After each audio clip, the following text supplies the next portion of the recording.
So we're here, even though I'm sure you guys are tired. We're tired after all of that excitement on Monday with our Monday night marathon of guests and conversations. And I woke up Tuesday, well, somewhat later than usual Tuesday. I don't know. It was hard to say. I was like lost in the time zones that we had traversed across over the course of the evening, realizing that, one way or another, it was a gift to me, to myself, asking our great experts and friends to come talk with us, because there were things about our storytelling that I hadn't put together properly until we had to talk through it all in our great marathon. So it's fun because in our story in Act 1, our characters have to go through a kind of transformation and transition, and I feel like I just put myself through that, and you all with me. Kilt's, I don't know. She was sort of ahead of me in many ways already, so I'm catching up. And what we want to do, the reason we're still streaming this week is because we have monastic discipline, and we're not going to let you down. We're going to be here on Wednesday, as we said, and we wanted to share with you tonight some of the things we learn and realize now about our own specific project of Draco Chemicus, but also our larger project of storytelling. And we hope that through all of this, it becomes somewhat sort of crystallized what it is that we are hoping to share with you. So this is the after party of the marathon, the debrief, the consolidation, as it will. It's the we had the great examination. Now we have the grading, I suppose. I don't know. Welcome to the Mosaic Ark.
We are such professionals. We're here. Actually, we know we're complete amateurs, which is why we do this, for the love of the story. Mm-hmm. Yeah. So how are you after streaming for 6 hours? Okay, we lie. It's 8 minutes short of 6 hours. I know, we almost got it perfectly, but by the end of it, I was just like, I can't even think clearly one thought to the next after all of that. But yeah. No, I'm all over the place. I'm all over the place more than usual. That was an intense experience. I said it was kind of like it was like a Lollapalooza. Just sitting and staring into the ring light for that long. But streaming for that amount of time and having that intensity of conversation is something that I've had to sleep off. Well, it's not. I mean, sort of the meta level of what it's like being in these streams, and I've been coaching you over the years, but I had was learning it for myself for several years. You're really focusing down onto like just what we hear each other saying, and I don't care what anybody else thinks about what happened on Monday. It was so good for me to have to. It's like we were talking about the Kickstarter as a kind of competition that ramps you up to pay attention to actually what you're doing and claiming, but also having to really, I mean, I mean, come on, it was like the legend Chuck Dixon and Hans Schantz, the Ethers are, Yeah. and Rob Crozy, the Angel Wrangler, right, and Patrick Coffin, Hope Monger, and suddenly it was like they showed up to talk to us, which was very sweet, and just Yes. the sort of the fusion of expertise at that level. It's given, I told you, I woke up suddenly with like, oh, that's what we're doing. And that the conversations we had over the course of that evening were this amazing arc of, now I get it. Now I understand really what it is we're doing. And it is curious how sometimes Yeah. this kind of thing doesn't come clear until you're really under that sort of pressure, which is why we do conferences and why you do, papers and such. You have to put yourself in that situation of really testing it. Yeah. Yeah, you need opponents in order to understand whether or not what you're doing is accurate. Whether or not what you're doing is interesting to other people. Opponents bring you out of your own head. And so this Kickstarter campaign has been kind of us in opposition, to, propose this fairy tale to an audience that may not necessarily really understand the value of poetry yet. I mean, it's a very difficult sell to sort of propose a book that's written entirely in iambic pentameter and figure out, I mean, not why it's important, because we know it's Right. important, but to need to figure out how to communicate the importance of what we're doing to a wider audience, and also to people that are maybe a little bit nervous to engage with this material and who might feel that it's a little too highbrow. That was a big part of the conversation that we had with all of our guests, was this concept of highbrow and lowbrow in art and as creators. And the gentlemen that we spoke to, they were all very very modest in describing their work as lowbrow, but I think this medium, this poetic medium, has sort of attained a veil of being so elite that it's almost impossible for normal or uneducated people to be able to connect with it, which was not the case. I mean, poetry is for people; it's for the people. So it was really lovely to hear them describe what they were doing in terms of comic art and writing fiction, writing stories, writing graphic novels, describing what they were doing as lowbrow, and realizing actually there is no distinction as long as we're writing things that are going to interest our readers, and that what people would perceive as lowbrow art actually is quite complex. There is an incredible amount of complexity in the storytelling of different mediums. So I was really happy to be able to connect with those people and hear them talk about how they're making what they're making.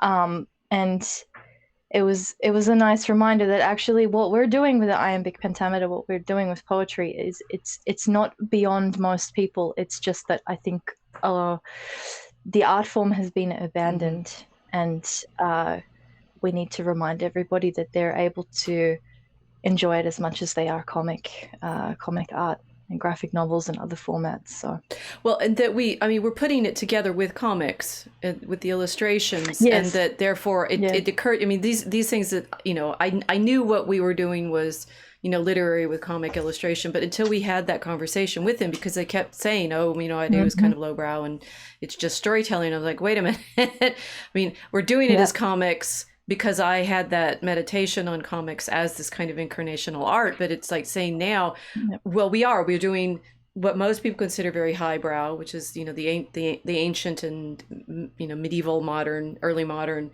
style of literature, with an art form that most people now consider, even with Scott McCloud's efforts to lift the genre into, or the medium into, respectability. It's like, no, it stays lowbrow. And then what Rob was saying about that you tell these lowbrow stories, and if they start connecting with the highbrow stories, they end up lowbrow again, because quote, it's adventure stories and the psychomachias and the my realizing then, of course, we're in that Christian problem of the sermo humilis, the the lofty subjects done in speech that is accessible to, well, not accessible, that's not what Augustine was worried about. He was worried about the kinds of things you describe in which mode of speech, whether it's, elevated and lofty, or whether it's ordinary and base, and that Christianity is always this tension between opposites, the high and the low, the God and the human, the word and the image. Yeah. Yeah, so we're coming out of this amazing marathon to reflect on the Sermo Humilis again, and then I was thinking this morning, it's based storytelling. That's what we're doing. Right. Yeah. Yeah. Bringing the transcendentals into a plain tongue, and being able to depict these things artistically, to connect them to things which are not difficult to comprehend at all. So it was an amazing conversation with all of the storytellers that we were with, and clarified a lot of problems that we have now to solve in the story, but also to see what we've done right so far. And I was really interested in what Chuck Dixon had to say about character creation, especially as he, was talking about creating Bane, giving him a backstory, explaining, his world and where he came from and how he ended up who he ended up. It's given me a lot to think about. How we can bring this kind of depth to our characters also, or at least make sure that the audience can see it. They can see what we see. Well, let's hope that we're getting closer to be able to do that. And there's some very specific things that we've been now working on for the last few days that just, like I said, this is sort of crystallization. And this is kind of for me an exercise in note taking. Let's say this into the stream, into, to you all, so that we can point back to this moment and say, okay, this is what we were actually trying to do, and recognizing any of you who are writing stories and having to pitch your piece, your art to people, that hopefully these are also elements that are familiar, or maybe there are problems that you've been having, and we're hoping that our struggling with them is instructive as well. So shall we go in? Let's go. Okay, so the first one, the title of our book, right? The Draco Alchemicus, which I promise you, I just thought, it's like I do have this propensity for choosing Latin titles. I grant you. And of course, some of it it's because, when we're in my own scholarship, all of the books that I'm talking about from the the Middle Ages, right? Some of the earlier ones don't have titles, right? But by the High Middle Ages, people are giving their books clever titles. Like one of the writers I worked on, Honorius Augustodonensis, I know even his name is tricky, gave fancy titles to his books like Sigillum Beatae Mariae, which is the seal of Mary, and I've written about that. It's like why he chose the seal as the imagery. The Gemma Animae, the gem of the soul, which is the commentary on the liturgy, and the Speculum Ecclesiae, the mirror of the church, which is a whole, I hope that I have these right in the right order, series of sermons for the year.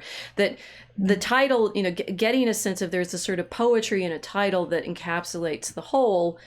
And when we named Draco Alchemicus, I was thinking, well, we were talking about alchemy, we wanted to have a dragon in it, and the alchemical dragon doesn't quite mean the same thing as Draco Alchemicus, although that's the translation. And so we went with Draco Alchemicus, and then we're informed recently that nobody knows what that means. They're already put off by a fancy title. Now I don't believe that. I think that our hopefully target audience of people who are curious about this kind of lesson in storytelling will be intrigued by a name like that, but maybe not. Maybe it's worrisome and makes people scared to think, I can't read a book that has that title. I don't even know what the title means. Someone in our chat calls Well, himself Silent Draco, so there. Or it should be Draco Silenes, whatever. Sine verbum, sine verbo, I don't know. Silent Draco. well, we were describing movies when we were having the discussion with Patrick Coffin, and the although my microphone's done some strange things, discussing Mel Gibson's body of work, but also another project that's being connected to Ethan Hawke, who did a film called Gattaca. I mean, there are plenty of films that have the very, very odd titles, very obscure names that are relevant to the story that you don't really understand until you understand the story itself. Apocalypto being another one of Mel Gibson's Apocalypto, one of my favorite stories ever. We talked about that with Patrick Coffin as well. So it sort of happens all the time in film. And I think people rely on the trailers to reveal a little bit more of the story when they don't understand the film title. So that was the challenge for us in the Kickstarter, was kind of giving the right trailer, giving the right bite for people to understand why we gave it this complex Latin name. It could not just be the alchemical dragon. Draco Alchemicus is specifically linked to the drug trade. It's specifically linked to our civilization's reliance on the science, on science itself, and the alchemy of science, and where all of this came from. So we really needed to anchor it in that kind of science speak, that science world, which the title does. I mean, Draco Alchemicus sounds like a prescription. It sounds like the kind of Latin that a doctor would use or a scientist would use. And as you were explaining during the marathon, being the daughter of two doctors, it's a different language which obscures the simplicity of the things that are being said behind it. So we then figured out towards the end of the Kickstarter that actually what we were doing was explaining how people are sold snake oil that is glamorized as a exclusive or luxurious cure. Something rebranded, the poison rebranded as the cure. So that's why the title is the way it is. And for a lot of reasons, we want to maintain this kind of magical feeling of using the Latin in this way, because this is what the civilization that we live in has done. It's adopted the use of Latin not as a liturgical language and not as an expression of faith, but as an expression of alchemy, essentially, and science. So, then we have the kind of interesting hint that we have in the title. Is this a spell? What is this language? Is it a spell, or is it science? Is it fact? Right. Very hard to tell the difference between the two, which is what the story is all about. See, we're getting better at explaining these things, aren't we? Yeah. And I think, I mean, it's that thing that's now, it's obvious to us and had been obvious to us, but under the pressure of, putting together the Kickstarter and then talking with our friends, really having to make it clear that you don't have the time when you're in the elevator with Mel Gibson, who you guys are going to figure out a way to get us in touch with, because apparently he likes poetry, we've been told. And weird languages. I mean, if it's called movies Apocalypto, we know we're writing something that can be put on screen. We're sure about this. That we are, you can feel right about something, but still haven't literally articulated it to say why it is. And the back and forth I had about the title, Patrick helped me a lot, which we mentioned in the long stream, but you guys, this is the also condensed version of what we learned. that if you have a difficult title like that, that you do need in some way to make that a point of your presentation to people, because otherwise they won't, they'll just pass by and say, if you can say like Draco Chemicus, that's kind of, that sounds fancy, doesn't it? And then you say, what if we called it snake oil? Oh, right. And then you know what it is already. So that it is meant as that kind of cloaking and veiling. I mean, what's funny, we're showing right now the backs that we've got the cards now, right? The cards that Patrick showed you in his magic tricks, and these are the exclusively for the Kickstarter backer rewards. I've been playing solitaire with them and I win every time. And I played twice and I won both times. So we don't know whether they're magic or not. They're just blessed. That they're twinned as the people look at the brazen serpent. They typically do recognize the brazen serpent, which I find interesting. Every time I've posted that picture on Twitter, people have said, "Oh, that's the brazen serpent, isn't it?" But then they don't recognize what the other one is, and they're saying, "What is that? I don't know that. I have not seen it before." And it is Zay's rendering of a very famous picture of an alchemical dragon, right? Either globe dragon or the dragon that transforms lead into gold. Some way or other, this is this power dragon, and it's on the globe in the way that it is. It's on, as it were, the world as a TO, or it's on a scepter or something like that. So this is the dragon of power in the world versus the brazen serpent, which is Moses's antidote to the snake bites. And hopefully now, Patrick was also telling us, don't be, you got to be clear if you want to get people to be interested. And you're just like, no, let's be clever and do riddles and they'll be intrigued. He's like, well, maybe. Not so much. I mean, it's hard to... How many layers of riddles can you give someone, but when and not just make it irritating? And we are starting to appreciate that a little bit better. We promise our blurbs for our videos are now going to be much more clear. Yes.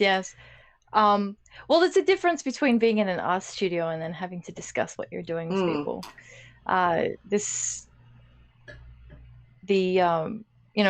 is the first project that we've ever crowdfunded for. The two previous works that DCR have produced were done without crowdfunding. Right. So we've really never had to explain ourselves we've never had to explain why we exist even. Just do it. It's kind of exactly, we're just doing this. What are you doing? Oh, we're making poetry. Oh, okay, that's nice. Bye. We've never had to explain our existence before in the same way. But for anyone who's writing, hopefully what we're doing out in the open in public will help you to understand how better to introduce your work to other people as well. For us, it's very easy to go into riddle speak because we're dregs. And because dragons we love riddles. Them into we do. We love riddles. We think in riddles, and that's all. It's like riddling language. You get us going. We're happy as drakes. Yep. But putting that into the art itself is different to being able to bring it to the market, being able to show everybody exactly why they need what you're proposing to sell them. And so that was the moment. I remember you said, oh wow, we're actually doing this. We're selling something. Yes. Something well, now. And the thing is, but I've also come to understand that there are different kinds of markets, and so that my experience as an academic, and this is if you're watching and you want to be in academia, you are your own product. It's like what you primarily sell, for example, in a job interview, is yourself, because you're trying to sell the expertise that you've gained to fit with whatever it is the department that you're talking with thinks they want. And so, obviously I have practice with that, and from both sides, from presenting myself as a candidate for, jobs or fellowships or, mainly that, right? Those are the primary ways we're funded. And you are presenting yourself to colleagues as the thing that they want to support or hire.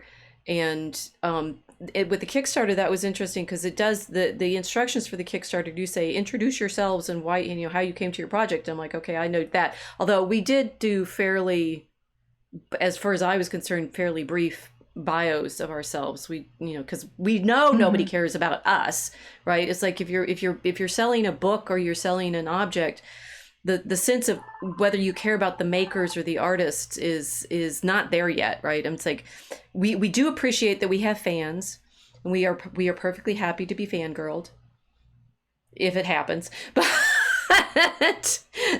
you know, if you're trying to say we want you to know this story, that's irrelevant, right? The teller of the tale is not the primary product at this point. I suppose to be it's different from performers, right? Like actors or singers. Yes. They Yeah. are they have the content that they're promoting, and they're also themselves as the performance. So anyway, so as academia is that, and then in an academic argument, in an academic context, you know, we do also sell each other books, and I say sell each other, right? Because we're primarily trying to get other academics to read our work, because we're saying here, this is in that conversation that you're already having. And so we say what the historiography is and how this fits in, you know, the interest of the field and things like that. And again, neither of these things are at all relevant to the actual public who want stories. And Chuck Dixon was brilliant in talking about that. He's like, well, you have to get people interested in the story from the beginning, or why would they stick with it? There's no requirement for them to read it. They want a Yeah. story. Yep. Yeah. Yeah, they want to be entertained. They want to be enchanted very quickly, or else they're not going to invest time in it. So, uh, it's a good reminder that as much as we're enjoying what we're doing, we really do need to make sure that other people are enjoying it as well. Right. Um, and yeah, trying to explain exactly why we've decided on such an I mean, it seems like an obscure medium to, you know, if I'm describing our project to people and they say, why aren't you just writing it into a Mm. normal novel? It doesn't have the same effect. And the way of pitching this, I mean, it's not like a film. We're not relying on visuals to sell things. This is the challenge with this kind of project as well. We do have the graphic novel element. We do have beautiful illustrations to accompany the work. But the content, the depth of the content itself is not in visuals. It's in the poetry itself. So it is a very challenging thing to figure out how to share with people without overwhelming them. We sort of had this multimedia approach where we said, okay, well, we'll show them the illustrations, we'll give them example snippets of the actual poem. We've wrote stanzas just for the, you know, Casey wrote all of these amazing stanzas just for the social media posts, and then, you know, we had a reading. Captain Zodiac did a reading of the first act. So it was our way of trying to figure out exactly Yeah, how to market something like this when there's no precedence for it currently. Like we're kind of we're doing a punk rock approach in many ways to figure out exactly how to show the medium in its best light so that people do find it. Right. So, yeah. Well, I mean, it's like, and again, there's sort of the pitching problem, saying that we hope we've got a better sense of, say, how to explain the title. You know, the Silent Draco is saying, how do you say in 3 to 4 sentences what your hero's mission is? And he's saying, you know, subtitle. The chat's thinking about it for right now, but you know, the electric fairy tale, we think electric is meaningful to us, but unfortunately that may be a little bit too far embedded into the McLuhanite significance. I think fairy tale definitely matters. Fully illustrated with dragons, okay, that's good. But it is, I think we're, you know, to say if it's an allegory, that's not going to help, because nobody knows what an allegory is. People, this is, you know, the genre is your friend in all contexts, right? It's like people need a frame of the kind of story that they're going to engage with. And I mean, that's why bookstores are divided into different genre groups. And it's also why academics work the way we do. I mean, it's like I'm writing in history, I'm writing in art history, I'm writing in music, I'm writing in psychology, right? And those frames actually do help you greatly, because you're sort of your audience needs to come with some expectation about what kind of experience it's going to be to want to be there in the first place, right? And that's why the once upon a time is so powerful, because it's like, Hugh, story, right? we're in the story now, and that frame is the magic that brought you in the first place. So I think we're still working on the subtitle, probably, to make it resonant in the way that we need it to be. Yeah, the once upon a time is an instant. Yeah. An instant primer for what's happening. So in terms of our subtitle, I'm not sure exactly how to come up with it on the spot. It's a fairy tale. Essentially, it is a fairy tale, and we know it's a fairy tale, but it's a kind of, it's okay. So we still need to figure out the subtitle. We're certain on the Draco Chemicus and why, but the actual subtitle, maybe it's like, okay, and unfortunately now I'm not under enough stress to be able to fix that. And what is interesting is usually that you're workshopping this kind of thing. Your ability to say it quickly comes under enormous pressure of your friend going, now, say it now. No, don't breathe, don't hesitate, say it now. What? And Patrick was doing that with me over the weekend, and I was like, well, this book will make you smarter. And he's like, that's good. Okay, this book will make you smarter, we promise. It's like listening to Mozart, right? It's like everybody said, oh, you listen to Mozart, you get smarter. Read our book, you will be smarter. So we can use that, but I think we're still sort of wrestling with the hybridity of what it is we're trying to accomplish, which is, of course, the whole point of the story, because it's about Christ, guys, and therefore it's incarnational, therefore it's a gospel. It's like I'm stumbling here. Any help in the chat? Seems like the hero is rescuing his love from the perils of a den of drug horrors. Yes. Thank you. Yes, I love Draco. That's exactly it. It's funny. We have actually said that, but it never quite that bluntly, right? And indeed, and this is Patrick too. We've relied a lot on Patrick, who's going to be the end scope of where we're going to here tonight, in the sense of, oh, right, now we get it. That we want to be clever, and clear is what we need to be, and clear is really hard for artists, because we think in the mysteries and the patterns and the complexity that's our pleasure, but you got to have the door in a place where people can find it, right? You've hidden the door in a corner over here where no one's going to see it. It's impossible. They're just going to bang into the wall. Yes. Yeah. So we have been considering ways in which we can at least. So we will also realize in the marketing, it's like, okay, the sort of what's your poison, learn to discern. I think that's a good, but we still need a subtitle of what Draco Alchemicus is. It's a fairy tale. We could just say it's a fairy tale. That was what Animal Farm was. When George Orwell originally published Animal Farm, it was a fairy tale. So we could just say that. Yeah. Maybe that's all we need to do. I like it. Yeah. Draco Alchemicus, a fairy tale. I think that is good. Fully illustrated with dragons. Fully illustrated with dragons. In the way that the old fairy tales very much were full of horror and romance and everything. Maybe we were trying too hard to over describe it. It can be just a fairy tale. Yeah. Okay, well, we solved that. Okay, so the next thing, realizing that then it's a fairy tale, and people say, okay, that's interesting, and your conversations can go a number of different ways. I was sort of note taking through some of that. What's this? you're in the elevator with Mel Gibson. What's the story about? Discernment. And we can go there and talk about it, how it is about discernment. But typically people, because genre is your friend and you're trying to show people what kind of story it is. I mean, even the, ancient storytellers did this too, Once Upon a Time, or, Beowulf with its whet opening, right? Listen. It's like you get the harpist there with the opening chord and everybody sort of settles into, aha, I know what kind of thing is about to happen. We're about to have a story.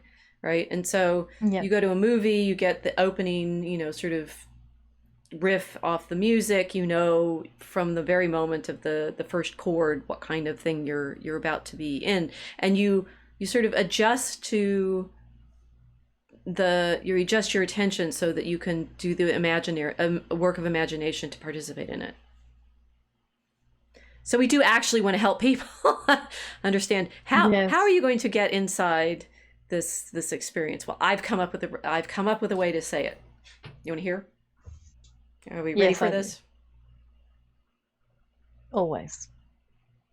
I'll show you. No, okay, I have to. So the thing is, You see what? Yes, doing? I see. I'm terrible. Riddles. I can do it with. Look, I have found with the cards that you pull the cards out. And you sort of, you do this with them. I can't do it the way Patrick does with it's like, and you start showing people the pictures and the characters, right? And suddenly you're kind of in the story already. I think if only these cards, well, they're absolutely beautiful. They have we're going to show you some of the character pictures tonight. We realized that one of the things we learned is you have to get inside characters, right? And the cards are very helpful, but this is always my problem as an opportunity as a teacher. I'm great at show and tell. Right? It's like, give me a prop. Here I can point to it. Here it's show and tell. But this is the problem, right? And you see, right, in our videos, I'm always showing you pictures because that's the way I can think. If I can show you a picture, here's an icon. You realize this is also one of our problems as I don't know, Christians. How do you talk about the invisible? Oh, I want a picture, right? And then I can be showing you what it is we're actually talking about. But if you're in conversation with people, you're not carrying around your deck of cards and you can't pull out your prop, what do you have to appeal to something that people already know to give them some anchor for where you're coming from. So I won't show you the picture yet. Okay, so I figured out how it's like we're doing a crossover. Everything's a crossover. It's all things are always just like you're blending. Like all art is speaking to it's in other forms. So we are doing a crossover. Mm-hmm. To have all your, do I have everybody's attention? He said, "Oh, Silent Draco, stop it. He's too good. You're telling the heroine of hell, right?" Yes. Silent Draco, you want to be writing copy for us? We can really use you. Please never log off. You're doomed. You must be here. Yes, we're writing the heroine of hell. Yes. A fairy tale about the heroine of hell. But okay, here's the crossover. Now I'm shy because if this doesn't work instantly, then it's not going to work. I feel like Patrick with his cards, like click click. Is it actually okay? It's okay. We're in workshop. We're in here. workshop. We're in workshop. It'll work eventually. We're in workshop. But that's a problem. You might be out on the street and have to say, "What are you working on?" It's like, "Oh, this poem. It's called Draco Alchemicus." "Oh, what's that?" "Oh, well, it's a magic spell, but it's also medicinal." "Oh, what is it?" "Well, what kind of story is it?" "Well, it's a fairy tale." "Oh, I like fairy tales." "Well, this one's kind of different. It's sort of a crossover between Star Wars and Shakespeare." Hey! It's Star Wars and Star Wars and Shakespeare. And we've explained how you can say, what? Like a space opera and Hamlet? Well, yeah. Now at least you've given people, and the crossover problem is it's generationally. Vox is always talking about, the boomers trying to force their music on people. You may or may not have caught people with things they actually knew. So I picked Star Wars and Mel Gibson. We're going to do Mel Gibson theme. Yep. Mel Gibson's Hamlet, right? Which in Clueless was actually great. You remember that scene in Clueless when Cher is being rescued by her half brother, or not her stepbrother, and the college age girlfriend is, saying, "This above all, to thine own self be true." That's what Hamlet said. And Cher says that he didn't say that. And the girl said, "I think I know Shakespeare." And she says, "Yeah, but I know my Mel Gibson. He didn't say that." Perfect. In any case, that Star Wars is a particular kind of adventure, which ironically enough is in fact modeled on the Fairy Queen, as we've explained. And then Shakespeare, it's like Shakespeare, we realize we're writing in the mode, the meter that Shakespeare used for his greatest soliloquies and scenes and things like that. So maybe that's a way to start, right? It's like, well, it's like Star Wars meets Shakespeare. I need some audience reaction at this point. Love Gibson as Hamlet. Well, no, Casey, you don't, you're already inside. We need some people outside who don't know what we're dealing with. And is this going to be a significantly familiar enough thing to then feel, oh, but a little strange, because why would you put Star Wars and Shakespeare together? Mm-hmm. Yeah, people outside of the art studio, please let us know. In the comments, please, if you're watching this on YouTube. And saying that, there is that element of, with Luke, that he's the knight, he's the Red Cross knight who has to rescue Una and help her defeat the dragon. And Hamlet with Shakespeare, of course, insofar as he's probably Catholic, having to hide his Catholicism under the conflicts that the characters are in, and with Hamlet, particularly with the his father, right? His ghost comes to Hamlet, right? Not, wait, is that Macbeth? Oh dear. No, that's Macbeth. That's Macbeth. Well, okay, that's a ghost, and he's coming from purgatory, because where else would he be coming from? What does Hamlet have? I mean, he has to figure out the lies that his uncle is telling him about how his father died, and put a play in a play, and things like that. That Shakespeare is in the... It's very meta. Yeah, the Shakespeare is very meta in the way that we are. How's that? And Mel Gibson. Yes. With riddles, too, because Shakespeare loved riddles, loved writing riddles into stories. Right. And making up a lot of vocabulary as he went along too. So it's a kind of way of linking what we're doing to try and get everyone into the headspace that we want to enter a world where wordplay is happening again, but in a metered, structured language format, instead of anything can mean anything and then there are no rules. So we really wanted to link language and number again, so which is Shakespeare. I mean, it's absolute creativity with perfect form, and you can't have that absolute creativity without the form. The form allows the art to happen. So we're kind of rejecting the modern art approach where everything is purely subjective. And, everyone can have their own opinion on the art, what is art, what is beautiful, what is good. That kind of understanding that if it's Shakespearean, well, we're aiming for the heights of English language play. I was thinking, it's like, so E. Michael Jones has used there's a moment in the, now I'm forgetting which one's which, The Merchant of Venice, when one of the characters is talking about the music of the spheres, and that sense of the order of the cosmos that's mathematical, but therefore in the music, in the meter, and that is necessary to beauty, that we are participating in that. It occurs to me that with Star Wars, it is in the music, right? That we have, people tend to respond much more to the score from Star Wars. I mean, the dialogue is quite, playful and stripped down, but everybody recognizes the music. Or someone was showing me today on Social Galactic a really interesting video about the Howard Shore's music for The Lord of the Rings, and that in movies, it's very often, I think, the order and the beauty is in the music. I had never thought of that before until now. It's like, duh. So we know what that is, right? Shakespeare doesn't have music. He has the meter of his language. So we do recognize the necessity for the musical element in the storytelling, because why else would we have music in all of our movies? We have Silent Draco again. Forbidden Planet was The Tempest with ray guns. Story worked very well. There we go. And Johnny Depp did a movie about was it Forbidden Planet? That was Plan 9. Okay, never mind. Right. And then realizing he's like, oh, you mean the Ed Wood alien film? Yeah, that was Plan 9. The worst film ever made.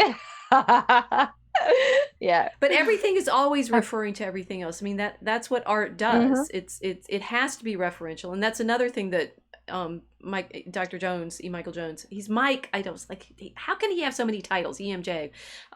When he's talking about no, I forgot what I was saying. I forgot. The multiplicity of his names, right? The referentiality. Golly, help me. See, he's now self-referential because he has so many aliases. He's the multiverse of EMJ. No, you were saying how everything has to reference it. Art is always going to reference other art. It's never ex nihilo. Right, that. Nihilo. Latin for from nothing. We can't create ex nihilo. We have to have something to base our creative projects on, which is ultimately God's creation. Right. So from the beginning, from the first artwork ever made by mankind, we were already referencing other arts because we had to look at God's art first to say, oh, that's amazing. Let's see if I can have a go and make my fan fiction version of whatever it is that we're staring at. So it's a civilization as a fan fiction project. Yes. Which is something we've talked about in the stream before. So having this ability to link what we're doing to other projects is important. And so that's what you were saying, all these different artworks that are referencing other things. Right, and that's, I remember what Jones is saying is that mimesis is necessary for beauty and truth and goodness, right? Yeah. And that mimesis is reference, yes.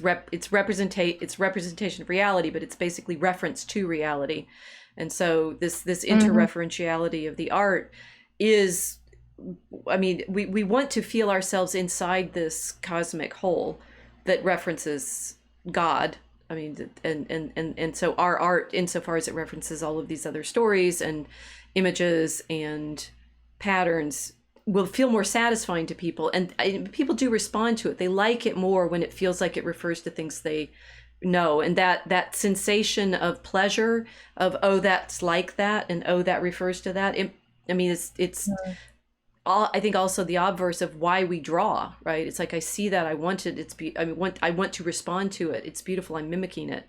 So that feeling of pleasure is the genesis of art. Being and the thing is, we did know that we were in conversation with all these things, but I think we've been shy or trying to be too clever, rather than just saying it, right?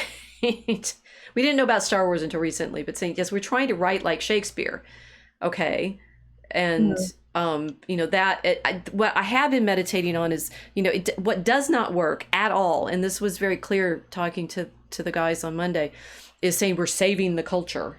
It's like, nobody cares about saving culture. Culture's, what? It's like, I realize how you might save things for your children, and then you feel like an inheritance or a treasure or something like that. But the culture as such, it doesn't, there is no such thing, right? Culture is a practice, not a, well, you could say museums or something, but I was realizing that, what we want is to feel that we're participating in great storytelling, not saving the culture. Yes.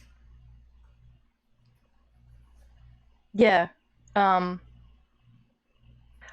your earlier point, it needs to be said that the issue with the mimesis is that we've rejected prototype. So what we're getting is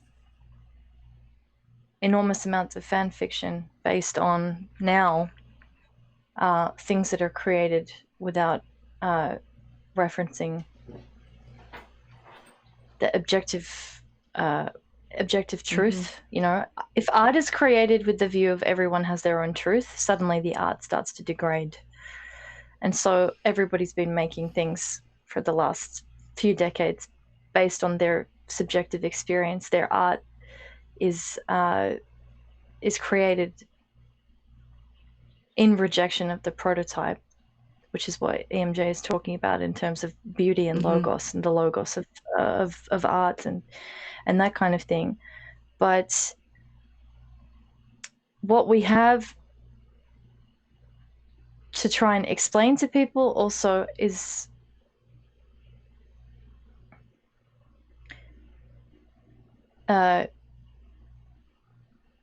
allow them to make connections with things that are not rejecting the prototype. You know, there's been a gap between referencing art that has still it's still sort of connected to art not in rebellion against objective truth, beauty, and goodness. There are like this kind of parallel fan fiction versions that we're swimming through as Mm-hmm. well.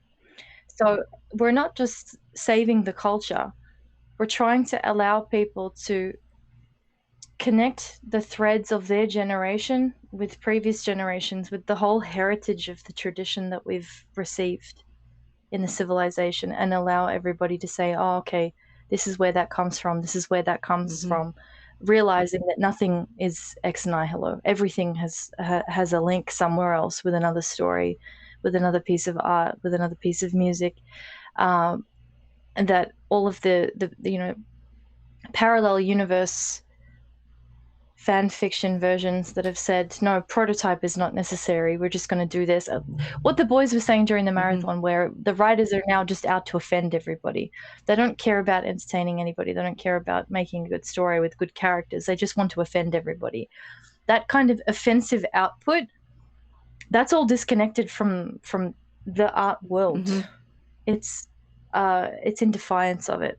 So we're ignoring that, and we're creating something that is going to allow people to enter a fairy tale that then will connect them to the rest of the fairy stories of our civilization and all the other different things that we've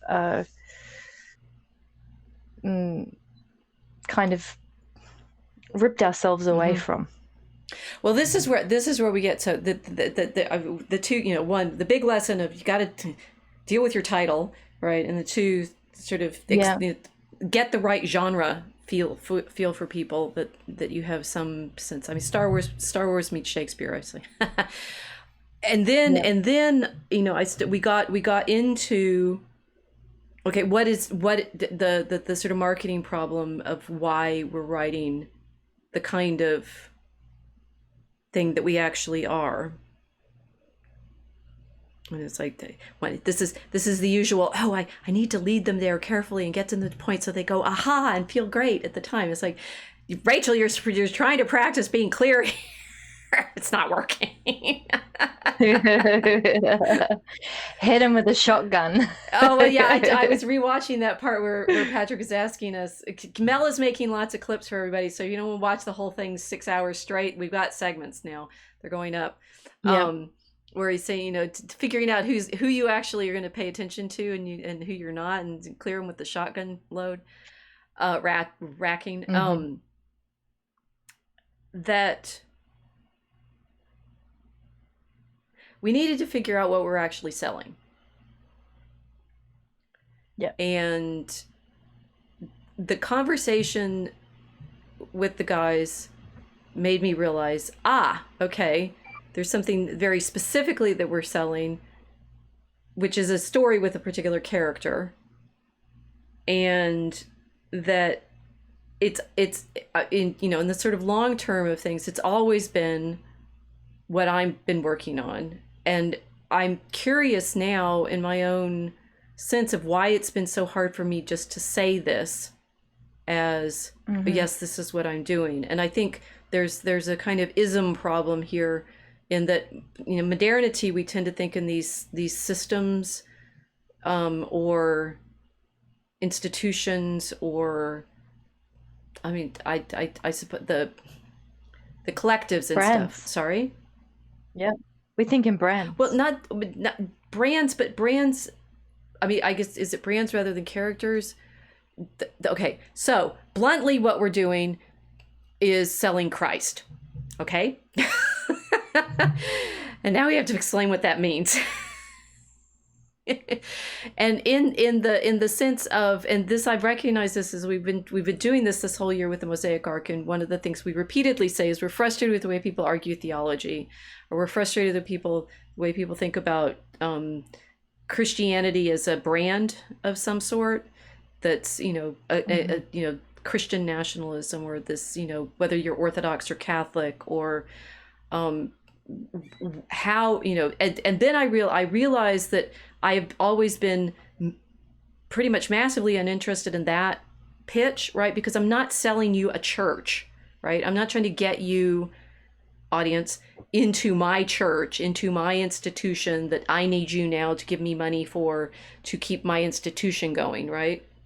And that was that the sort of Kickstarter was making this clarifying for me, because it also was crossing over with the problem of, we have a mission and we need you to help us with our mission. So you get all the fundraising, please, for, our organization is going to help do this or that. And I've never been working with trying to create an organization. Dragon Common Room is a team, right? But what we're trying to do, we are trying to do something which is show you Christ.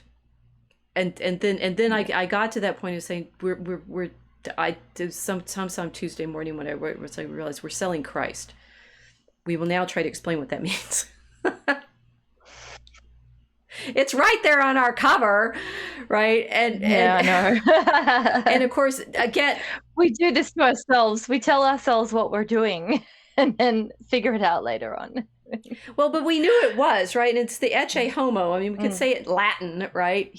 Behold the man. And that in the model that we gave Zay for the cover image that we have of, Christ at the gate, he's dressed as he is in the great Cisneri. I wrote his name down because I forget the artist's name. Oh, whatever. It's the famous picture of the very, very beautiful 19th century Ecce Homo, and Christ is standing there with the robe not on his shoulders as he usually is, but down around his waist. The 19th century liked using fit models, so very beautiful people representing this, and Pilate's pointing to him on the balcony and saying, here he is, right? And to say, look, we chose the Ecce Homo as the model for this image. That's what we're trying to show you. Look, here he is. We want you to see him. We want you to understand him. We're trying to sell you this, and not that we need any money for it, right? It's like, this is where the conversation with Patrick made it so clear for me. It's like, we want you to see this story. This is the story that we're trying to show you. And we're worried, I've obviously been worried that if we just say it that bluntly, you won't listen. Because everybody's been so turned off by the branding in other ways. Oh, you're talking about Christ. Well, I don't need to know that. You can have your personal Christ, and I don't want that one. Yeah, they've been turned off by the branding and also really bad Christian art. Like Patrick Coffin was saying, you've got to make good art. You can't just accept the Rotten Tomatoes review of your critics who are potentially anti-Christian saying this was terrible, and say, oh, they're only saying that because they're anti-Christian. Right. Well, no. Sometimes it's possible for Christians to make terrible art, and also to engage with genre just for the sake of it. Like Christian metal, Christian rap. Why are you doing this? Oh, because we have to make this genre Christian, without even conceptualizing that it potentially already was. Right. It's just not something that a lot of Christians who are thinking in modernity can kind of wrap their head around the idea that an art form that already exists could have already had the skeleton of logos in it that would allow them to use it to create more of it, and to make it even further realized inside inside a Christian imagination. But yeah, so they're kind of creating like a Christian rebranded version of something else, and often very terrible. So it made sense to me that we were perhaps not as clear in explaining how what we're doing is to sell Christ, because we're not making a Lifetime movie, right? This isn't this is not Lifetime movie Jesus. This is medieval Right. Jesus. This is Christ in the medieval world, which is very, very, very different to what a lot of people have been used to seeing. And I think that's potentially why translating that again, it's easier if you use different terminology, and it's easier if you use a Latin word, because then people start to understand, oh, there's something here that's a little different. Well, it's what I mean. I recognize it's like what Chesterton was talking about. It's like it's okay. I think we just writing a fairy tale. I think we just say it's a fairy tale. That's straight Yeah, up. yeah. And but Chesterton and Tolkien and they all use that term. So I'll say, okay, so it's a fairy tale, and that what Tolkien said you do with fairy tales is recovery, right? The escape and consolation, but recovery, you're able to see with fresh eyes the world re-enchanted. And Yeah. so we are very definitely writing a Christian fairy tale, but we're just writing a fairy tale because, as Tolkien shows, the gospel is the fairy tale, is the the model for the fairy tales with the eucatastrophe and the happy ending, and that turn right from sorrow to joy, which always makes me tear up because you have this kind of breaking through of joy into the I mean, it's like the realization of hope. What Patrick has done all the work on his hope mongering, right? So a fairy tale. I mean, we should never have tried to label it up as anything else. It's a fairy tale. It's trying to break you through into that moment of joy. Yeah, that's all we. That's the that's merely modest ambition that we've given ourselves. We're already writing like Shakespeare. We're going to give you the fairy tale that recovers the fairy tale for you. Yeah, sure, let's do it. Right. And doing it through the barriers of either the loss of the icon, as you've said, or the prototype, so that people are no longer looking to the necessity for that prototype in order to make art, or the it's not even kitsch. I mean, kitsch of itself can be quite sweet, but a fear of making it. I mean, okay, we're doing it goth, right? You're saying it's medieval. We have to do it gothic and into that real wrenching recognition of who Christ is. That's why I say we're selling Christ. It's like we want to show you not, oh, here's this historical Jesus, which is the 19th century obsession with proving that he existed historically. It's like, yes, he did. Don't worry about it. The problem for the medieval tradition was always, well, he was in time and is still present, right? This is the presence of Christ is now, and yet entered into time. That I mean, and in our picture here with the gate, right? That's Christ entering into the city, entering into the world, entering into time. When he manifests outside the city, it's still in sort of mythological space, and he needs to enter through that gate into time, and therefore some of what is going to happen in the story is time travel, because the story wins its way through different moments in time. But all of that being like we're trying to show you that mystery through our story, and it has to happen through a story, as we talked about with Patrick, because you can't see it otherwise. It's not going to happen propositionally. No, it's not. It's not a dialectical thing. You can't debate somebody into understanding this. Right. It's not a logic problem. It's a heart problem. And I think that's why it's so important that people understand what they're doing when they're making art. They're speaking heart language. And poetry is a heart language. We're talking about the iambic pentameter, the heartbeat. Poetry is a heart language. So we're doing this in a rhetorical way, but it's not rhetoric either. We're speaking the language of the heart, and the human creation runs on art. Yeah. Artbeat, really. Chesterton said it from the beginning in the caves. There were pictures on the wall. There is no point of time when the human race have existed without art. It's not. It just doesn't. History is the moment when we started to create art. There is no such thing as prehistoric, because you can't prove a prehistory, because without art there is no proof of the history of mankind existing. This is Mm-hmm. Chesterton. So man runs on the art beat, and then we have to engage in that way in order to understand truth, in order to communicate truth to each other, or we can't really understand it. And this is the kind of problem that we're wrestling with too, in looking at what Europe did to Mm-hmm. itself, specifically what British civilization has done to Europeans, and then to the rest of the world, in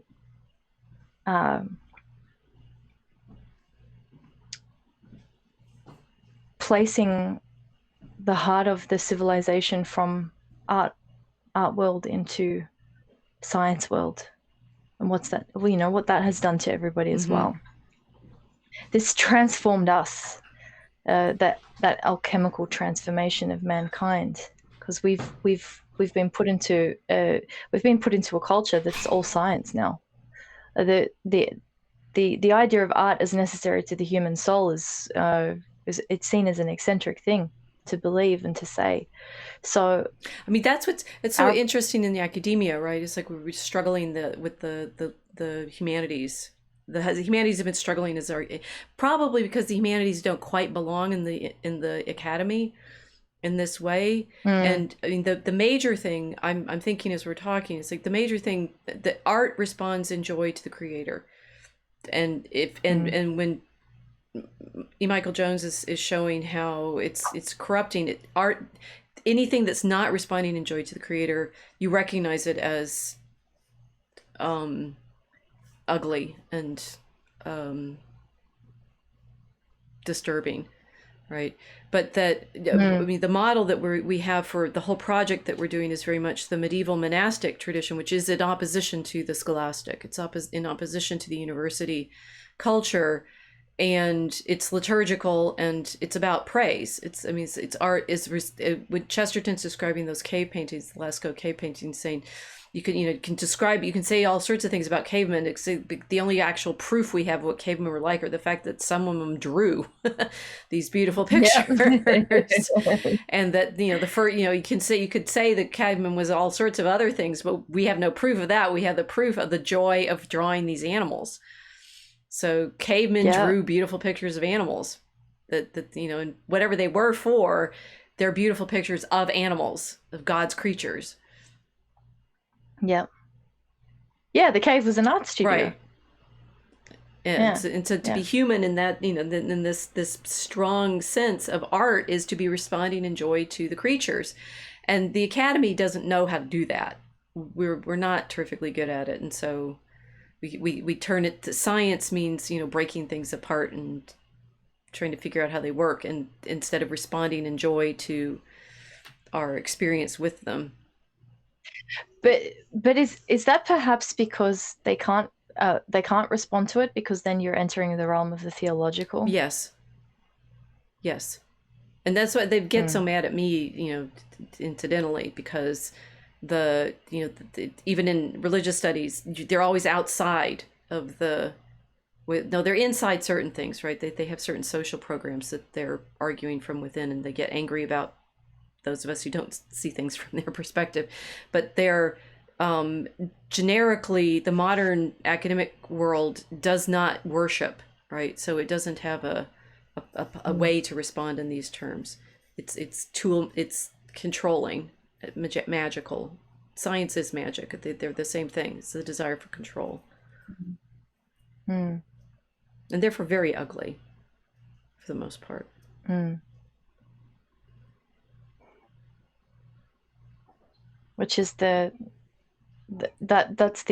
the horror of our story, is that the desire for control makes Yeah. the horror. Yes, Yeah. we do appreciate that. One of the things that Chuck was reinforcing is, so you make characters that people want to identify with, and then you have to put them through hell. So yes, we are going to. They're going through hell. We had to have our main character Damien be very handsome at the outset. So here, use this model to say for the picture, um, and that I think that's Gibson's The Passion of the Christ is very well cast, because Cavaziel is very handsome and it works, right? It's like to have that beautiful man tortured to death in 24 hours is riveting. When I think with the Passion of the Christ, the first time I was like, wow, he was healthy before he got scourged. Oh dear. I've spent decades in my academic work meditating on these medieval meditations on the Passion, and I hadn't really hit me properly until I rewatched the movie last year. This is a healthy person who was captured and died within hours after that. I mean, execution. So, but that he, well, anyway. So we have a structure now that we recognize we're working through, that each of our friends was able to help us and to see things. And one was what we learned from Chuck about character, right? And what we're showing you now is the card pictures and their models.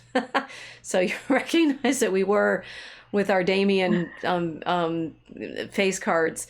We have particular like period scenes that we're thinking of, but also recognizing he needs to be, that we need to have him some kind of character. And the strongest character here is the steampunk one with Johnny Depp from Sleepy Hollow model, right? That you have this as, in a particular time with a particular attachment to science, which is going to be Act 3, right? The steampunk act is the third one, when therefore he's going to be caught in the labyrinth and be dealing with the illusions and confusion of the mirror world. But we actually have to. I mean, it's like, this is why I think that we made these card decks. This is what I was thinking. We made these card decks. I was like, oh, this is cool. We should have cards because they're playing a casino and stuff. And to make the card deck, we had to find all these pictures of who we thought our characters were. And so we were actually character building, even though we didn't think of it in those terms. And once we only got the cards like last week, right, and had been able to hold them and see them and say, aha. We were always making with this sort of dynamic of these characters in this sort of gameplay, which you shuffle cards and stuff and they mix up in time and things like that. The card decks themselves are, like, if I do say so myself, brilliant. But again, we didn't quite get that until the art worked, right? It's like we need face cards in these suits with this sort of time period so that you can get inside temporal moments and character. And I guess I keep blending what Chuck taught us and what Patrick taught us, because you only know God through time. We don't know it any other way. We're not in eternity. We're only in time. And so any understanding of Christ is going to come in time in particular characters. Yeah, we had to figure out a way to help everyone access the salvation in a chronological way, especially as we set up the city in rainbow time, which is the all-time experience. So it was our way of kind of establishing this clear road of chronology that we're going to follow through the electric all-time of the city, and maybe help everyone understand that the problem is not a generational issue. It's not the problem we're wrestling with in the story isn't set to one generation. Like, we're not saving the culture. Right. It's which culture, whose culture.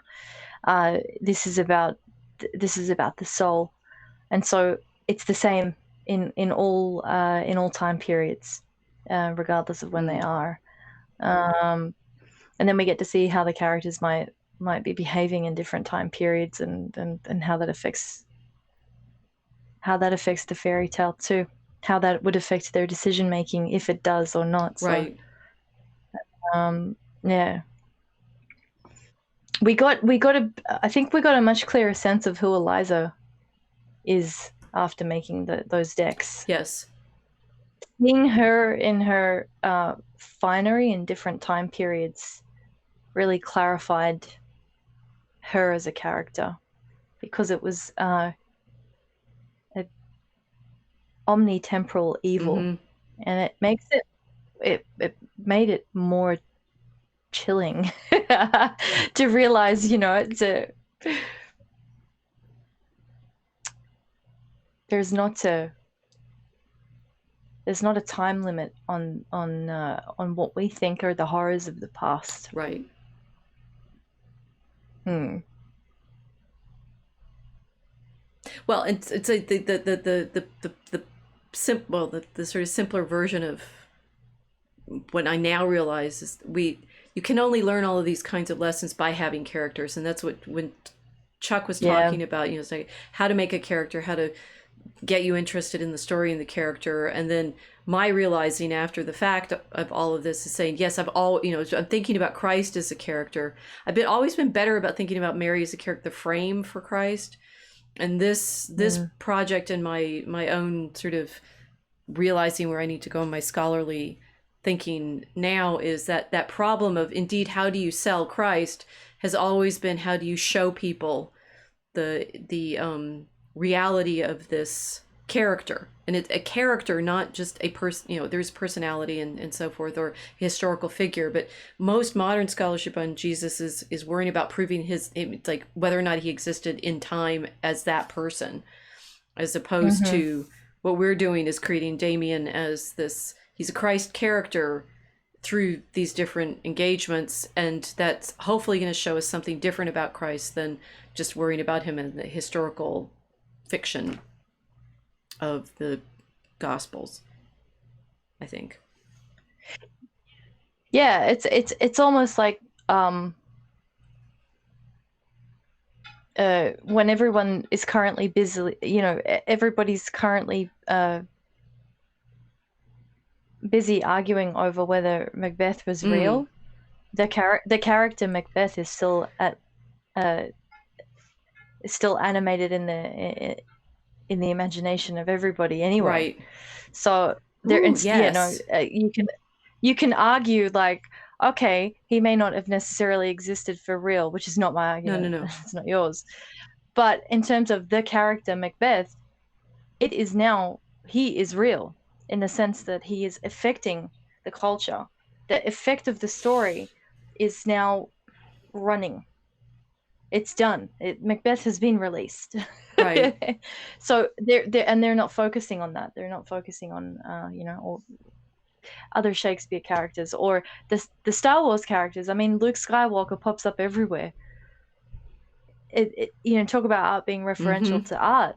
I mean, I haven't even seen Star Wars properly, and I'm You like, know who the character is. I Well, and know who the characters are. I know the lines. I know when they pop up in other artworks and art forms, and they're referred to. Oh yes, Luke Skywalker, it's Han Solo, whatever, historical or not. These characters are running. They're affecting people. They're doing things. So yeah. but yeah, Sherlock Holmes. Famously, it's people saying which of these Yep. characters exist independent of anybody having read them. And say Jesus is definitely one of those, and then recognizing, of course, Yes. the Gospels are. Again, I realize this talking with Patrick. The Gospels are creating Christ as a character. That is the whole point of them.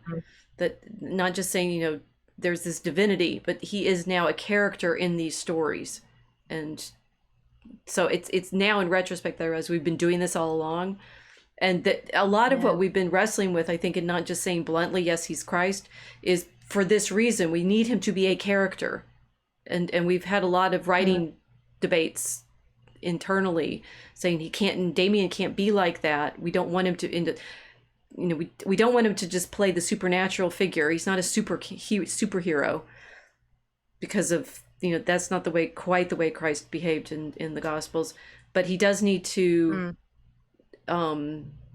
yeah. So it's been an interesting challenge, and now I recognize in retrospect it's because we are trying to make him a real character of himself rather than just our sort of allegorical stick figure that moves through these scenes. Yes. It's hard. Yeah. It's hard, especially because the muse or the one that we are trying to show people in the story, we all see differently at Mm-hmm. times. We have different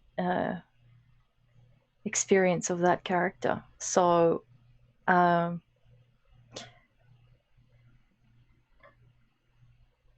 Well, I actually think that's good. Why do there's four of us we, doing it yeah. together. That is a challenge, so that we're not writing our personal Jesus. Yeah, yeah, Or yeah. gospel, the gospel four, right, is a problem of, which is part of our, also part of our story, the problem of which perspective people take of seeing him. um Yeah, I mean, it has to be goth. It has to have depth, and not just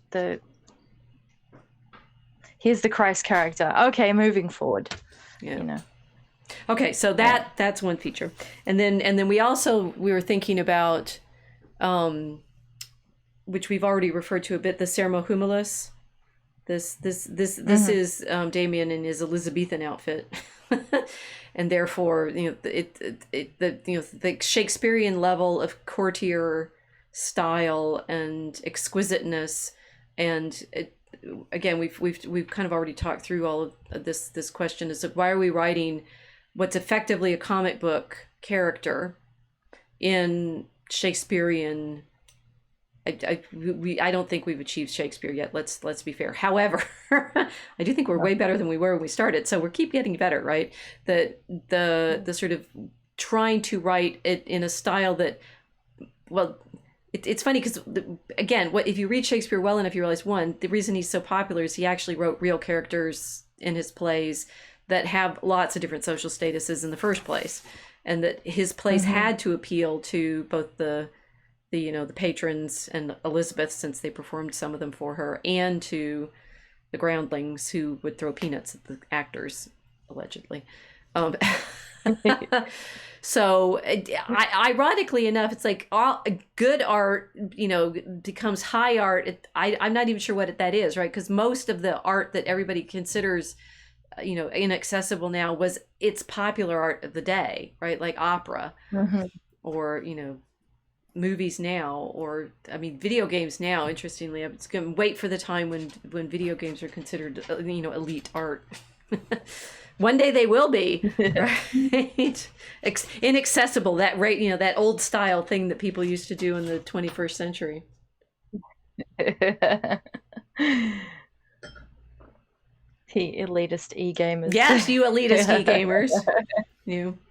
Okay, so we have that, so the high low, and then we have, what Hans, talked about so well, this pirating of things in the public domain, which we have Yeah. shamelessly done, as this one's with Eliza and her model for the Elizabethan period. It's like saying we are, Eliza is basically modeled on Queen Elizabeth, obviously, because her name's Eliza, but it's also Drake because she's modeled on Sir Francis Drake as the pirate king. And Mm-hmm. that I mean, I suppose there's the pirating of the historical figures that we're modeling the characters on. Also, the pirating, obviously, of all of these, images. We're saying reference to these famous portraits, or these famous portraits, other models, things like that. Um, and that pirating is, of course, also one of our themes. Yep. The major one. It's kind of a major one, since her name's Drake too. Yeah. Um, so should I talk about the Yes, talking about pirates? pirates. Pirating. Okay, so many layers there. So we've got the historical, we've got the spiritual piracy. Where do I start? We wanted to make a fairy tale that showed some of the history of British civilization, and specifically the Elizabethan era, the shift from Catholic England to a Protestant looting corporation that took to the high seas to launch an armada against Catholic civilization, because that's what happened. But also the Elizabethan era is the pirate moment for the English, because they established the Great Navy of England. Their privateers were professional pirates. They went out, they were looting, pillaging uh, running slave trades, uh, expanding the spice trade. I mean, it was like we've said before, it was Pirates of the Caribbean. Sort of, this is the beginning of it, of all of Mm-hmm. it. So we wanted that to be the main theme, but also the more we were meditating on this, we were sort of thinking, okay, pirates, pirates, pirates. How is this uh, idea of a pirate sort of relevant to Christians in general? And we're meditating on the church as ship. The church is the ship of salvation. Mary is ark, and ark is a ship. And thinking about the oceans that we're living in as human beings, but also the civilizations. This kind of all of these currents that we live in, philosophies, cultures, empires, powers, all of these things, and this one consistent little ship that has kind of been here the whole time, the Mm. ark. And we're meditating on Christ as pirate. We think, okay. So he kind of enters into the world as an anti-pirate. Mm-hmm. What's he stealing? He's stealing us. So the idea of the Damien, our main character, our Christ figure, Damien Stone, he's Pirate King. You see in the opening image when he steps off onto the dock from the Pigeon cloud that he emerges from. There's a pirate ship in the background. You can see floating in the water. So from the beginning, we have it established that we're in a pirate world, and that Damien Stone has come as a pirate to steal. He's raiding the city. He's raiding the city for a very specific treasure, which in this case is the Dracosmos that's held by the dragon and the city itself. But Christ comes as pirate to raid death. Mm-hmm. Silent Draco nailed it. It's the harrowing of hell. Christ comes to raid death. He's stealing from death and hell. So yeah, we have this recurring theme of piracy, and it just seemed perfect to have that with the Elizabethans, which is that's it. It's a match made in heaven. So we're following the Anglosphere from that point, at which they assume the identity as pirates and glamorize it. And it's funny when Hans was talking about pirating things in the public domain. We've been saying this. We're pirating the Fairy Queen, which was itself Spencer pirating previous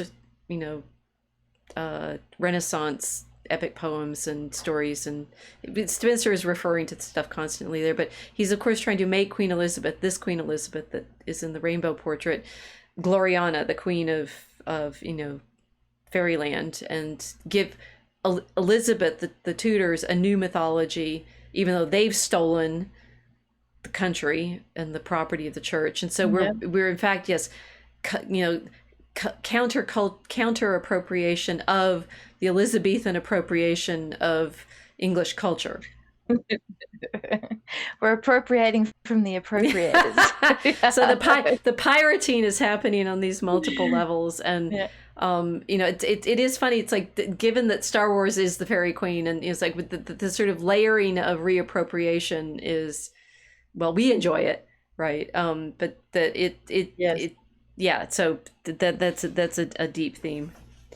Okay, next, the great story, which is what Patrick, I keep telling you, I mean, Patrick's, his conversation about the movies and how they're all the same story, and we finally got to biblical typology in a way that I could explain, and I'm like, oh my gosh, it's working.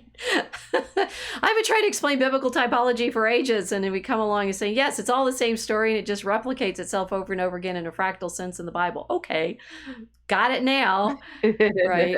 And this is Damien as magician, who is in the opening.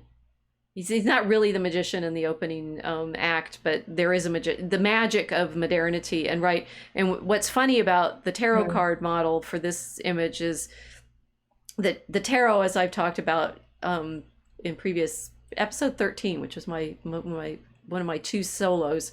Um, the tarot itself is appropriating from a number of different directions, and like what story is it belonging to, but that we're sort of never outside of the story that's showing you Christ. And the problem of whether Crowley, these Rider-Waite decks are sort of showing you some way of which the modern imagining of power and magic could be are appropriated into this magical understanding. It's all still going to be Christ if it's actually a good story. And VA Boston was actually noticing that Zay put inscriptions on his sleeve and his band, and I don't think we told him to do that. He was often just sort of doing stuff and picking things up, and the art is showing you truths that you didn't realize were there, that he's marked on it. You write it on your sleeve, write it on your brow, the name of God. That was not our intention. It just happened. So the muse took over, and because in fact in the Rider-Waite image there's no writing on his garment, so that is part of it. Yeah, the images sometimes just it just happens, doesn't it? They do. I mean, sometimes when Zay's talking to us, we have to give him, he says, what color should this be, or what design should be here. And that sigil that we've talked about, the designing of the sigil, that did come out of Ira's. Like, no, it needs to be something specific. And then you start, in all of the references that we're using to put together these images in the story, which hopefully you will enjoy without knowing that all of these things are referring to everything else. But once you recognize that you start finding them, that is our experience of finding the traces of God in our lives, right? Which is finding that we're constantly in that story that's referring to itself and referring to other stories. And that, as we talked about with Patrick, that it's always, the greatest story ever told is always the structure of the truth behind our storytelling. So we're not going to, yeah, you can't escape it. You can't escape it. Even when people are not intending on creating stories which are based in that typology, it just happens. Right. It's like I just had the thought, you can write a piece of music. Inevitably, you have to use the scales with the notes that are given to you. You're never going to be able to write something that's using a brand new note no one's ever heard before. Well, some people have tried. Is it music? Well, is it music? No, I mean, we typically consider that it doesn't. Yeah.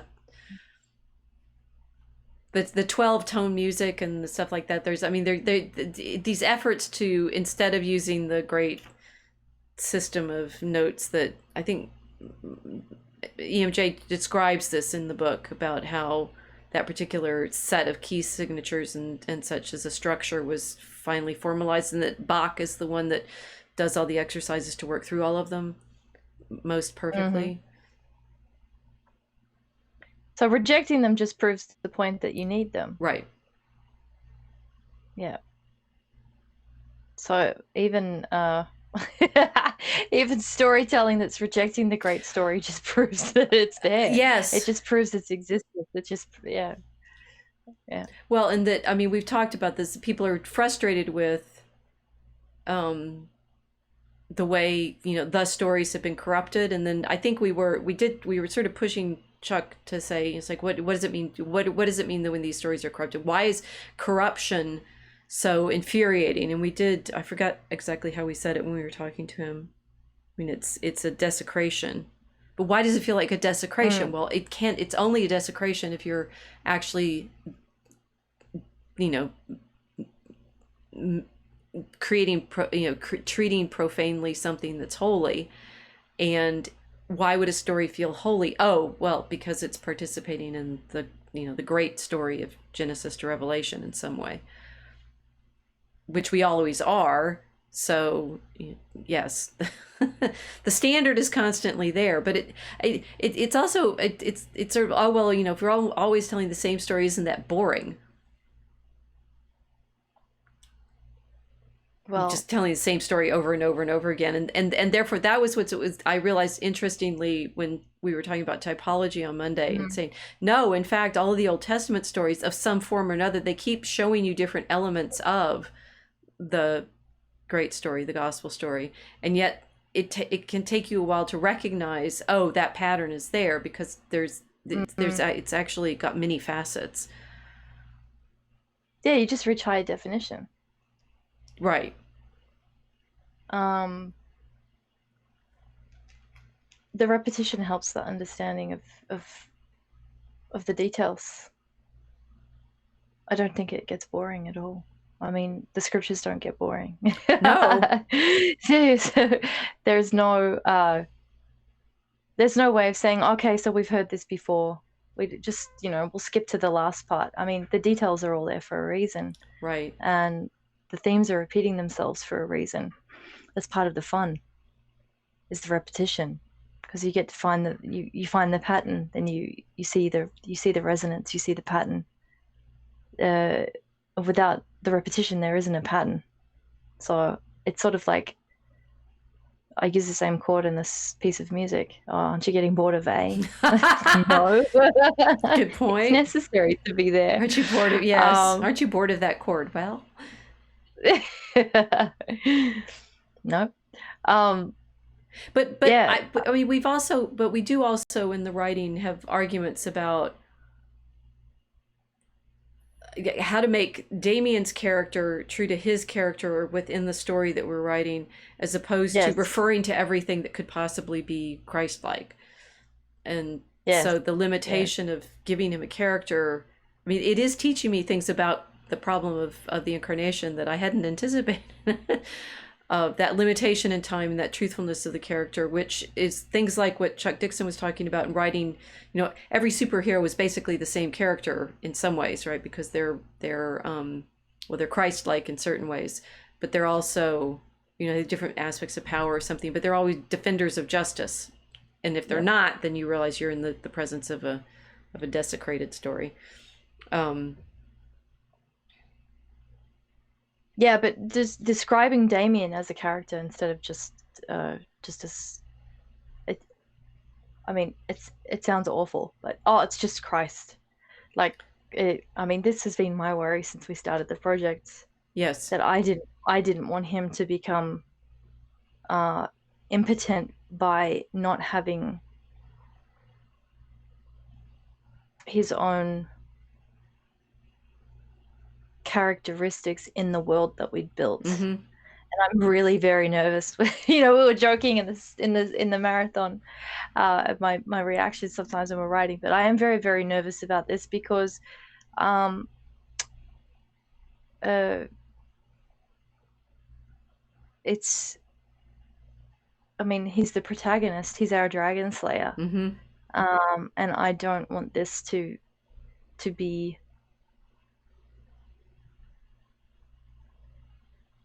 an artificial label slapped over something that is I'm trying to find the words. Uh,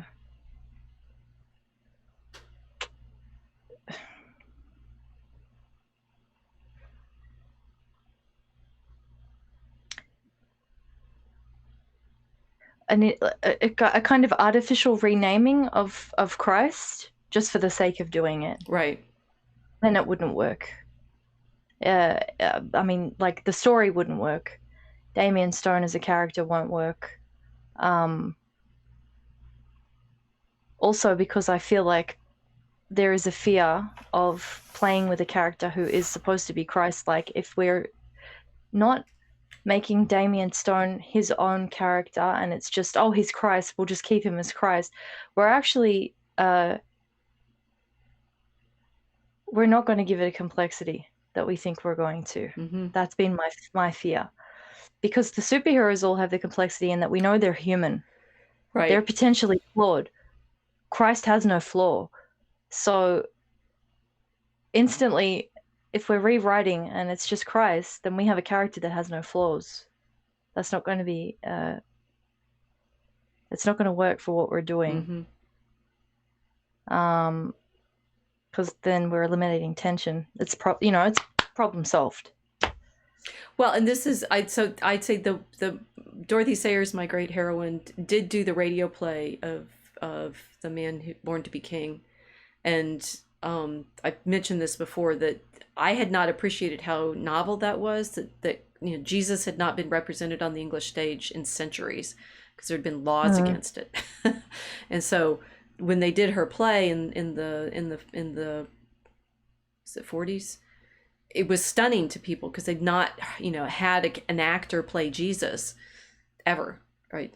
Centuries and centuries. I mean, it was typical in the medieval period when they did the mystery plays, the sort of little scenes from different parts of salvation history, and it was great tradition, but it was all wiped out by the Reformation.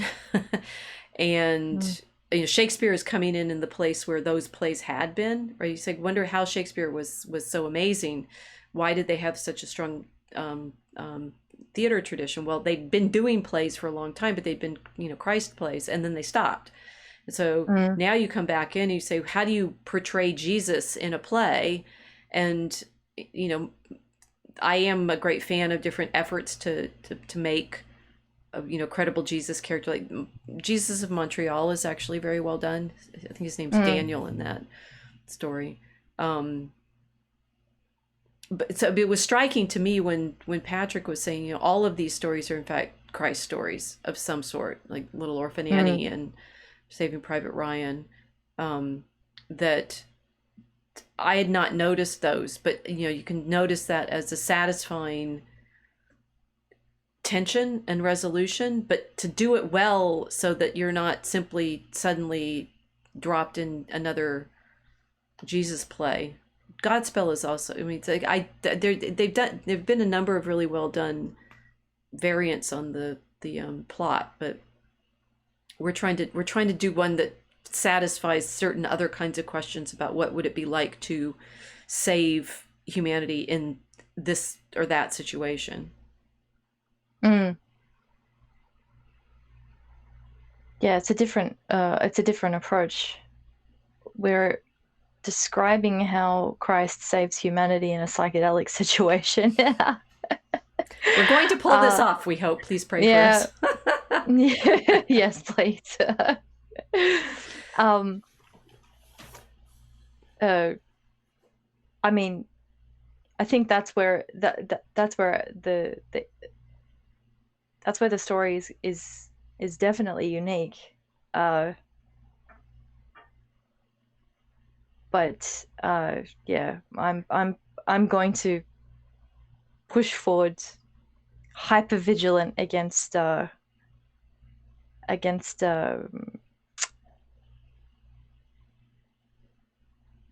relaxing Damien Stone's character into the established Christ that we know in the Gospels. I want Damien Stone to be a very strong character in his own right in our world that we've built. And you'll appreciate this when the book comes out. It's like we've had to do this in very spare. It's like every word counts.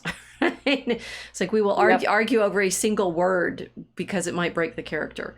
So the poetry is a very mathematical level of choosing there. It's like, can this adjective fit right here or not? Yeah. So it's word Jenga. It's word Jenga for sure. Yeah. However, we realize, and this is my last card face, that the Harlequin, that this is all in fact a romance, and that the great story which medieval Christians understood of Christ coming into the world was always as the one that we're using as our frame. It's the quest for his love. And you're supposed to have a little bit of sort of ambiguity right now about what that means, right? What is this? He's rescuing humanity.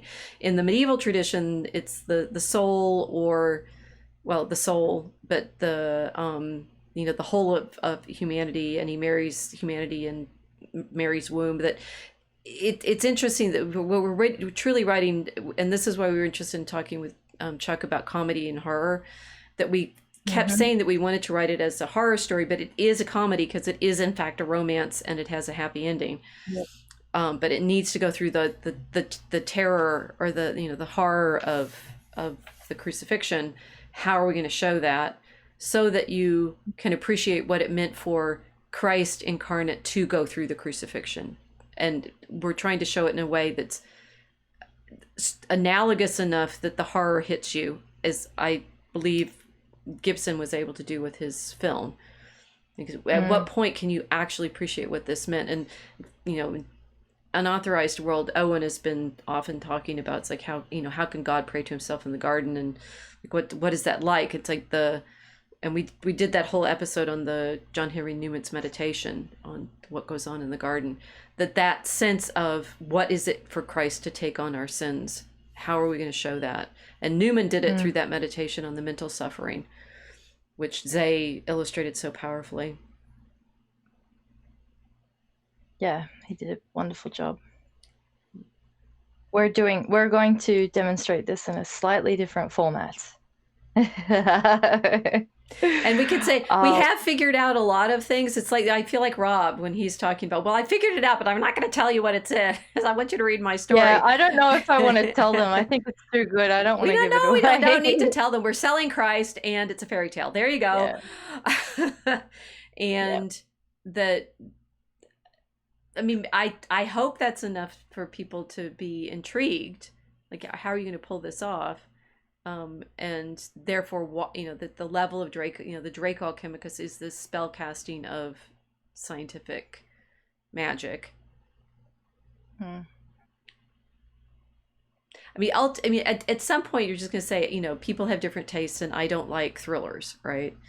Not every story is to the entertainment that everyone else has. So we hope you like this one. Yeah. Or we had these really beautiful decks of cards. That's an interesting problem. It is. I think the main thing with this this tale is that it is going to get into horror, and we're not shying away from the reality of free will, which, as I said before, it's not going to be a lifetime movie experience. This is much. This is a much.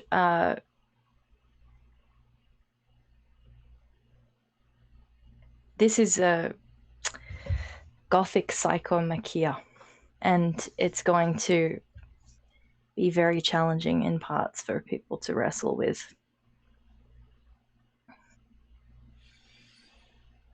So there. Yeah. We're selling Christ into hopefully the effect that good storytelling has. We hope you're learning to be good storytellers, that you, by way of the story, learn things that you couldn't have learned any other way. And I think that was the major lesson that I got from our marathon. One that we try to do it with a character, and that really matters. That we're definitely doing it with this cultural appropriation, so that the referentiality, but that's what art is supposed to be doing, and that it is participating in the story that all great stories are participating in, which is always been our major ambition. Yeah. Yeah, we want everybody to be able to find themselves in it. Hopefully that's what you can see when you read it. You can see yourself in it. Giant mirror. Yeah. Yeah, so we have Silent Draco was saying, Ben-Hur, a story of the Christ. Judah Ben-Hur reflected the Lord, but was not him. Yeah, there's a lot of medieval meditations on things. I've meditated on the saints. The saints are all reflecting Christ. So you can say the multiplicity of all the saints are in some way modeling themselves on Christ, and look how many different saints there are. It's fascinating. It's like how many different variants of the story can you have? As many as there are souls, because we all reflect different parts of God. We're not God. Um, yeah, Casey's saying the censorship of portrayals of Christ on stage led to amazing creativity. And again, Casey, you have strict word limits when working with poetic form, which also leads to amazing creativity. Yeah, the limits. Yeah. So I maybe one day we I think we're done now. We're not going to go on for 6 hours this time. To talk about the way in which the poetic form is necessary to what we're able to do at all. It's like it's not just a story and we're doing it in poetry and you could tell it some other way, that there's certain things No. that you can only do with it in poetry that would never work, that cannot happen in prose. It will not be there if it's in prose. So it's like saying, why can't you, I mean, poetry is music, and so you need to have it in that structure of sound and rhythm, or it Mm. doesn't happen. Yeah. It's not just semantic units. It's something else together with that. Yeah. It's the necessary instrument in order to make the art that you're making. Right. You can't replace it with something else. It has to be poetry.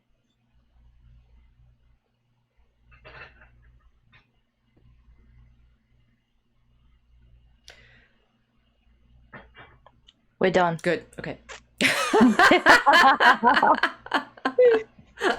I mean, you put us together and we can talk for 2 hours on something we said we're going to do simply. It's still Draco Alchemicus. We're not going to call it snake oil. Forever.